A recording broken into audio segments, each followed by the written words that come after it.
अरे ये क्या चुन्नू के अब्बा, आपने अभी तक पानी नहीं पिया, मैं चाय भी ले आई। रख दो यार, पी लूंगा। लगता है चुन्नू के अब्बा आज भी आपको तारीख पे तारीख तारीख पे तारीख मिल गई। आज भी आपके केस का फैसला नहीं हुआ ना? हो भी कैसे सकता है फैसला मेरे केस का, क्योंकि आज भी हमारे मुल्क में ज्यादातर फैसले कायद आजम मोहम्मद अली जिन्ना ही करवा रहे हैं, इसलिए मेरा केस बीच में झूल रहा है। क्या कहा आपने? आज भी हमारे मुल्क के फैसले कायदे आजम ही करते हैं? मतलब कानूनी फैसले हम कायदे आजम की तालीमात की रोशनी में करते हैं, फिर कोई फैसला देते हैं? तुम जरा दिमाग नहीं लगाती, जो बात मुंह में आती है फट करके बोल देती हो। मैं कायद आजम की तालीमात की बात नहीं कर रहा था, मैं नोटों वाले कायद आजम की बात कर रहा था, जिसके पास जितने ज्यादा कायद आजम फैसला उसके हक में। हाय अल्लाह, आपने इस तरह कहा तो मेरा गलत समझना तो बनता ही है ना चुन्नू के अब्बा। ऐसे अल्लाह बख्शे मेरी नानी अम्मा को वो एक बात बताया करती थी कि 14 अगस्त 1947 को जब पाकिस्तान बना ना, तो एक नजूमी ने आकर कहा कि ये मुल्क बन तो गया है, बस 20-30 साल होंगे जो बड़ी मुश्किल से गुजरेंगे। 20-30 साल गुजर जाने के बाद क्या होगा, ये कौन पूछेगा अब? उनको पूछ लेना चाहिए था कि उसके बाद क्या होगा। बड़ी बेवकूफी की उन्होंने भी।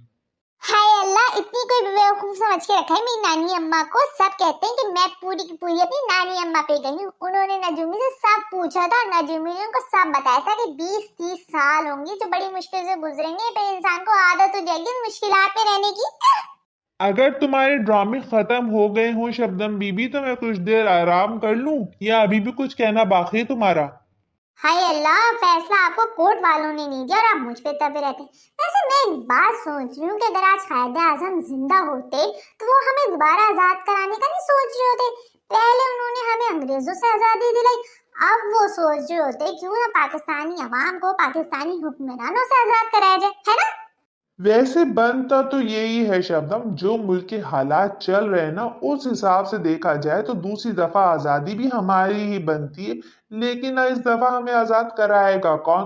पहले तो खैर से कायद आजम थे, जिन्होंने हमें अंग्रेजों से आजादी दिला दी, लेकिन इस दौर का कायद आजम कौन बनेगा?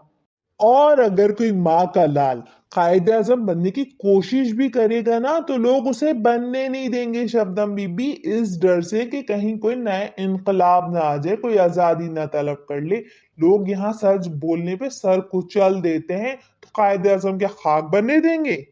हाय अल्लाह चुन्नू के अब्बा, तारीख पे तारीख मिलने के बाद आप तो सच पे सच बोले जा रहे हैं। चुन्नू के अब्बा, आपको पता है मैं एक बात बहुत दिल से सोचती हूँ, काश यार काश मैं 1947 को पैदा हो जाती। मुल्क के हालात तो वैसे ही 1920 का फर्क है, कम से कम मेरी मुलाकात तो कायदे आजम से हो जाती यार। तुम्हें पता है ना बेगम कि 1948 में कायद आजम का इंतकाल हो गया था। तुम उनके साथ एक साल जिंदा रह के कौन से झंडे गाड़ लेती? वैसे अच्छा ही होता कि तुम 1947 में पैदा होती, कम से कम मेरी जान तो छूट जाती।